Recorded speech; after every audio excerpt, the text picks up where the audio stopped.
അൻവറിൻ്റെ ആക്ഷേപങ്ങൾ ചാട്ടുളി പോലെയല്ല നിൽക്കുന്നത്. എന്താ ഈ ഗവൺമെൻറ് കണ്ടതായിട്ട് പോലും നടിക്കുന്നില്ലല്ലോ. അവർക്ക് മറുപടിയില്ലാത്തത് കൊണ്ടാണ്. മറുപടി പറഞ്ഞാൽ ഇനി അൻവർ വീണ്ടും പറയും എന്നവർക്കറിയാവുന്നത് കൊണ്ടാണ്. അതുകൊണ്ട് അനങ്ങാതിരിക്കുകയാണ്. ഇവിടെ പറഞ്ഞിരിക്കുന്ന ആക്ഷേപം എന്താ?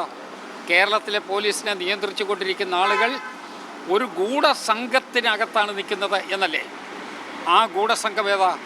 ക്രിമിനൽ കുറ്റവാളികൾ, കുഴപ്പങ്ങൾ ഉണ്ടാക്കുന്ന ആളുകൾ, സാമ്പത്തിക പ്രശ്നങ്ങൾ ഉണ്ടാക്കുന്ന ആളുകൾ.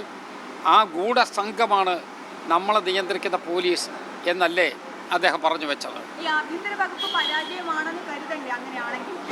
ആഭ്യന്തര വകുപ്പ് തറപറ്റ പരാജയപ്പെട്ടല്ലോ.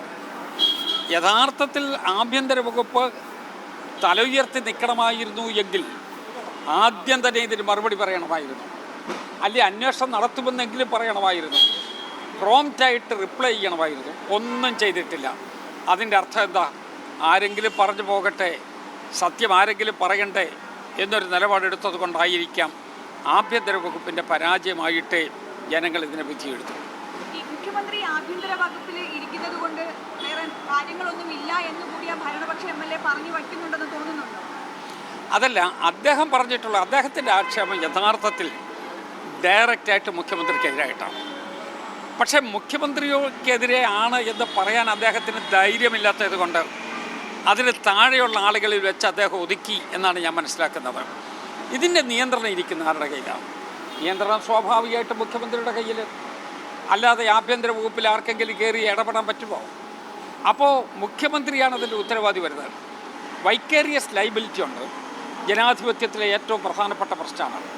ആ വൈക്കേറിയസ് ലൈബിലിറ്റി ഉണ്ടെന്ന് വരികിൽ സ്വാഭാവികമായും മുഖ്യമന്ത്രി ഇതിന് നടപടിയെടുക്കണമായിരുന്നു.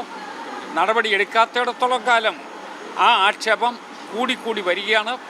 അത് കൂടിക്കൂടി വരുന്നത് മുഖ്യമന്ത്രിക്കെതിരെ തന്നെയാണ് പിൻ പോയിന്റ് ചെയ്യുന്നത് എന്നെല്ലാവർക്കും ആണല്ലോ. അതാ ഞാൻ പറഞ്ഞത്, മുഖ്യമന്ത്രിയെ തന്നെയാണ് പിൻ പോയിന്റ് ചെയ്യുന്നത് എന്നുള്ളത് ഏത് മനുഷ്യനും മനസ്സിലാവില്ല.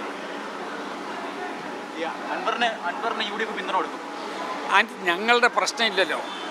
അപ്പോൾ അവിടെ നടക്കുന്ന കലഹത്തിനകത്ത് ജീവന ഭീഷണിയുണ്ട് എന്നാണ് പറയുന്നത്.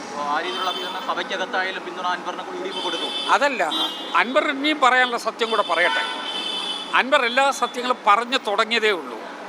ഇനിയും കുറേ കൂടുതലുണ്ടാകും എന്നാണ് എനിക്ക് തോന്നുന്നത്. ആ വിശദാംശങ്ങൾ കൂടി പുറത്തു വരട്ടെ.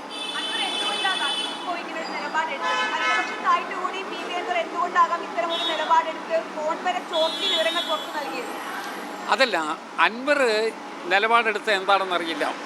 ഫോൺ ചോർത്തിയോ എന്നുള്ളത് നമുക്കറിയില്ല. ഫോൺ ചോർത്തി എന്ന് വരിയിൽ കണ്ടുപിടിക്കാൻ ഗവൺമെൻറ്റിൻ്റെ കയ്യിൽ ഒരു സംവിധാനമുണ്ട്. ആഭ്യന്തര വകുപ്പ് സെക്രട്ടറിക്ക് തന്നെ 5 മിനിറ്റ് കൊണ്ട് കണ്ടുപിടിക്കാനുള്ളതേ ഉള്ളൂ. അതൊക്കെ അവർ ചെയ്താൽ മതി. അതിൻ്റെ അർത്ഥം എന്താ? ഇവിടെ യഥാർത്ഥത്തിലൊരു ഭരണ സംവിധാനമില്ല. പോലീസ് ഭരണം പരാജയപ്പെട്ടു പോയി എന്ന് തന്നെയാണ്.